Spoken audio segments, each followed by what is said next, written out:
Assalamualaikum warahmatullahi wabarakatuh. Selamat siang dan salam sejahtera bagi kita semua. Alhamdulillah pada siang hari ini kita masih diberi kesempatan, keselamatan dan kesehatan untuk dapat bertemu walaupun hanya secara virtual. Karena hal ini masih dalam keadaan pandemi yang melanda di dunia ini, termasuk di negeri kita tercinta, khususnya di Jawa Barat. Namun demikian, saya berharap anak-anakku tidak berkurang semangatnya untuk mencari ilmu, untuk mendapatkan ilmu pengetahuan di dunia yang akan kalian injak, yaitu dunia perkuliahan. Selamat datang di Universitas Siliwangi. Semoga kalian mendapatkan ilmu yang bermanfaat lahir batin, dunia dan akhirat. Dan itu semua diharapkan untuk anak-anakku sekalian di sini menuntut ilmu secara baik, secara semangat, secara bersosialisasi dengan baik dan sehat. Baiklah, sebelum saya mulai materi yang akan saya sampaikan, ada pepatah yang mengatakan tak kenal maka tak sayang. Maka pada kesempatan ini saya akan memperkenalkan diri. Nama saya Susiana Suganda dan pangkat saya adalah Komisaris Polisi. Saya berdinas di Badan Narkotika Nasional Provinsi Jawa Barat. Jabatan saya pada saat ini adalah Ketua Tim Penyelenggara P4GN. Anak saya ada 3. Yang satu sudah selesai kuliah, baru kemarin di wisuda. Anak saya yang kedua masuk pada semester 7, dan anak saya yang bontot baru memasuki dunia perkuliahan sama dengan anak-anakku sekalian sekarang ini. Setelah kita mulai dengan materi yang akan saya sampaikan, yaitu narkoba. Apa itu narkoba? Singkatan dari apa itu narkoba? Banyak masyarakat yang belum mengetahui singkatan apa itu narkoba. Narkoba adalah narkotika, psikotropika, dan bahan adiktif lainnya. Selain narkoba, ada istilah yang digunakan oleh kementerian yang lain dengan menggunakan istilah NAPSA. NAPSA singkatan dari narkotika, psikotropika, dan adiktif lainnya. Apa beda NAPSA dengan narkoba? Sebenarnya kalau beda barangnya itu tidak ada bedanya, karena narkoba dengan NAPSA barangnya sama, itu juga. Yang membedakan kata istilah NAPSA dengan narkoba hanya pada fokus perhatiannya saja. Fokus permasalahan yang dijadikan perhatian dari orang-orang yang menggunakan istilah narkoba dan istilah NAPSA. Narkoba digunakan oleh para penegak hukum, yaitu kepolisian, BNN, Kemenkumham, kejaksaan, dan pengadilan. Lalu NAPSA digunakan oleh Kemenkes dan Kemensos. Nah, para penegak hukum sudah fokus perhatiannya kepada permasalahan apabila bahan adiktif sebagai bahan dasar untuk pembuatan narkotika dan psikotropika, baik sintetis maupun semi-sintetis, sudah menjadi fokus perhatiannya, sudah menjadi fokus permasalahan yang akan diolah oleh para penegak hukum. Sementara kalau NAPSA itu adalah zat-zat yang bisa merubah perilaku kesehatan jasmani dan rohani dan merubah perilaku sosial, sehingga mereka yang menggunakan istilah NAPSA itu adalah Kemenkes dan Kemensos, karena mereka fokus kepada zat yang bisa merubah perilaku kesehatan jasmani dan rohani kepada sudah mengkonsumsi, sudah menyalahgunakan nafsa itu sendiri, dan Kemensos yang bisa merubah perilaku sosial ketika orang tersebut sudah menggunakan atau mengkonsumsi nafsa atau narkoba itu sendiri. Nah, itu yang membedakan antara nafsa dan narkoba. Lalu tindak pidana narkoba itu adalah merupakan tindak pidana multidimensi. Disebut tindak pidana yang multidimensi itu karena tindak pidana narkoba bisa dilihat dari semua kacamata kehidupan, bisa bersentuhan dengan tindak pidana yang ada di muka bumi ini. Jadi bisa bersentuhan dengan tindak pidana lainnya.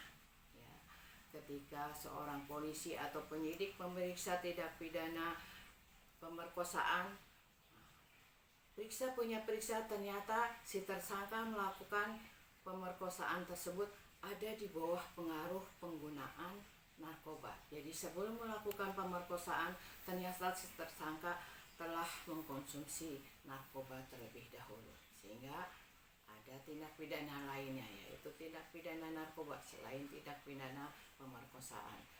Dan tindak pidana lainnya bisa bersentuhan pula dengan tindak pidana narkoba, yaitu misalnya tindak pidana teroris. Kita periksa si tersangka tersebut dari mana mendapatkan uang untuk melakukan terornya. Ternyata dia menjual belikan narkoba untuk membeli bahan-bahan peledak, untuk membeli persenjataan gelapnya sebagai tindakan terornya yang akan dilaksanakannya. Sehingga dari teroris tersebut berarti bersentuhan pula dengan tindak pidana narkoba. Itu makanya tindak pidana narkoba bisa dikatakan sebagai tindak pidana yang multidimensi. Tindak pidana narkoba itu adalah sebagai tindak pidana yang merupakan sebuah bencana bagi kehidupan manusia, dan bencana itu merupakan sebuah bencana akibat ulah manusia. Bencana di muka bumi ini ada dua macam, bencana alam dan bencana akibat ulah manusia. Akibat ulah manusia salah satunya adalah penyalahgunaan narkoba. Selain dari bencana banjir, bencana longsor, karena banjir dan longsor itu bisa diakibatkan oleh manusia. Karena keteledoran manusia menebang pohon sembarangan, membuang sampah sembarangan, itu akan mengakibatkan bencana banjir dan bencana longsor. Beda dengan bencana alam yang tidak bisa dihindari oleh manusia itu sendiri, yaitu bencana gunung meletus, tsunami, itu adalah bencana alam. Siapapun juga tidak bisa menghindari dari bencana tersebut. Hanya bisa mendeteksi awal saja. Misalnya gunung ini berpotensi untuk meletus, itu akan diketahui lebih awal. Tetapi dengan meletusnya gunung tersebut itu tidak bisa dihalangi oleh manusia, oleh alat apapun juga. Itu bencana alam. Narkoba itu sendiri penyalahgunaannya merupakan bencana akibat ulah manusia. Akibat ulah manusia itu menjadi sebuah bencana bagi umat manusia itu sendiri, dan bencana itu bisa merusak semua sisi kehidupan, dari mulai dunia kesehatan, ekonomi, sosial, agama, maupun budaya dan kehidupan lainnya yang ada di muka bumi ini. Sehingga karena bisa merusak semua sisi kehidupan, penanggulangannya itu tidak bisa hanya oleh satu instansi, oleh satu badan tertentu, oleh salah satu orang atau seseorang saja, tetapi ini semua harus bekerja sama, harus bergandengan tangan antara instansi-instansi terkait, masyarakat, TNI dan Polri. Itu harus bersama-sama memerangi penyalahgunaan narkoba. Untuk mencegah penyalahgunaan narkoba tersebut, kita harus bekerja sama, termasuk masyarakat. Siapa masyarakat itu sendiri? Masyarakat salah satunya adalah kalian semua sebagai mahasiswa. Kalian termasuk pada masyarakat. Nah, masyarakat mempunyai tanggung jawab, mempunyai kewajiban untuk turut serta melaksanakan pencegahan penyalahgunaan narkoba. Ya, karena itu tercantum di dalam Undang-Undang Narkotika, yaitu Undang-Undang Nomor 35 Tahun 2009. Nah, kita semua itu harus bekerja sama, dan kami BNN salah satu instansi yang fokus kepada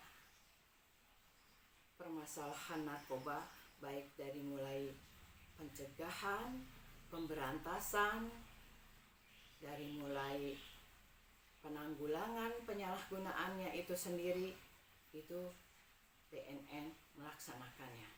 Kami melaksanakan secara preemptif, preventif, represif, dan rehabilitasi. Ya, preemptif misalnya bisa bekerja sama dengan instansi-instansi terkait serta masyarakat, merupakan pelatihan-pelatihan membentuk satgas-satgas anti narkoba. Setelah membentuk satgas anti narkoba, diharapkan para relawan dan para penggiat satgas anti narkoba itu melaksanakan penyuluhan sosialisasi tentang bahaya penyalahgunaan narkoba itu sendiri, yaitu bentuknya termasuk pada preventif. Lalu represif. Represif itu adalah penegakan hukum. Kami melakukan penegakan hukum kepada para pengedar, para distributor, para produsen, para kurir yang mengedarkan narkoba secara gelap. Kami memberantas, melaksanakan penegakan hukum terhadap pelaku-pelaku tersebut. Itu semua kami laksanakan secara profesional dan bertanggung jawab. Kami juga memiliki panti rehabilitasi bagi orang-orang yang menjadi korban penyalahgunaan narkoba. Para penyalahguna narkoba yang sudah kadung menjadi pecandu dapat direhabilitasi di BNN secara gratis. Jadi kalian bisa mensosialisasikan apabila kalian menemukan para pecandu, para penyalahguna narkoba, para konsumen narkoba sudah meningkat kepada kecanduan, silahkan untuk dibawa ke panti rehabilitasi yang kami miliki. Dan gratis, ya, tidak dipungut biaya. Silahkan disosialisasikan oleh anak-anakku sekalian. Itu semua kami laksanakan, itu semua kami lakukan karena di BNN, di tubuh BNNP khususnya memiliki 3 bidang, yaitu 1 bidang P2M sebagai pencegahan dan pemberdayaan masyarakat untuk melakukan turut serta mencegah penyalahgunaan narkoba. Lalu bidang kedua adalah bidang rehabilitasi, yaitu melaksanakan rehabilitasi kepada masyarakat yang sudah kecanduan, yang sudah kadung menjadi pengguna narkoba. Lalu yang ketiga adalah bidang berantas, untuk melaksanakan pemberantasan kepada pelaku-pelaku pengedar gelap narkoba. Ya. itu semua ada di BNN. Ya, di BNN, khususnya BNNP Jawa Barat, kami melaksanakan semua itu. Dan yang sedang kami laksanakan adalah Desa Bersinar, yaitu desa bersih dari narkoba.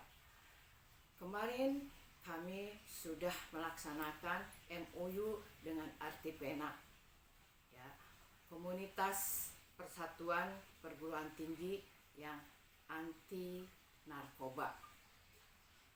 Di situ kami melaksanakan MOU dengan para perguruan tinggi untuk melaksanakan pencegahan, ya, dan pemberantasan, juga untuk merekrut orang-orang yang sudah kadung menjadi pecandu narkoba untuk dilaksanakan untuk mengikuti rehabilitasi. Dan di sini yang paling kami harapkan adalah jangan pernah anak-anakku sekalian di sini mencoba menggunakan narkoba. Karena sekali mencoba itu sulit untuk keluar dari lingkaran penyalahgunaan narkoba, sehingga akan kadung menjadi pecandu narkoba. Ketika sudah menjadi pecandu narkoba, itu sulit untuk dikatakan sembuh. Dan memang ada kata istilah, tidak ada kata sembuh untuk pecandu narkoba, hanya ada kata pulih. Karena salah satu sifat dari zat yang terkandung di narkoba itu adalah sugesti. Sugesti itu adalah keinginan kembali untuk memakai narkoba. Walaupun sudah pulih, melaksanakan rehabilitasi, ketika dipertemukan lagi dengan komunitasnya, dipertemukan lagi dengan situasi-situasi ketika pertama dia menggunakan narkoba, lalu gambar-gambar narkoba, lalu kejadian-kejadian atau melihat keadaan-keadaan tentang narkoba, itu otak sebagai pecandu narkoba itu akan kembali hidup, menghidupkan kembali keinginan untuk mengkonsumsi narkoba kembali. Itu dikatakan atau dinamakan relapse, ingin menggunakan kembali. Dari itulah maka yang namanya pecandu tidak ada kata sembuh, hanya pulih. Ketika pulih bisa kembali pakai lagi, yaitu relapse, ya, karena ada kata zat yang bersifat sugesti itu sendiri. Semoga anak-anakku sekalian, mahasiswa baru Unsil dan mahasiswa Unsil pada umumnya, tidak ada yang menyalahgunakan narkoba. Ya. Karena waktu yang sangat sempit ini, sebenarnya masih banyak yang ingin saya sampaikan kepada anak-anakku sekalian tentang bahaya narkoba, akibat-akibat, efek-efek, dampak-dampak buruk narkoba, dan tentang bagaimana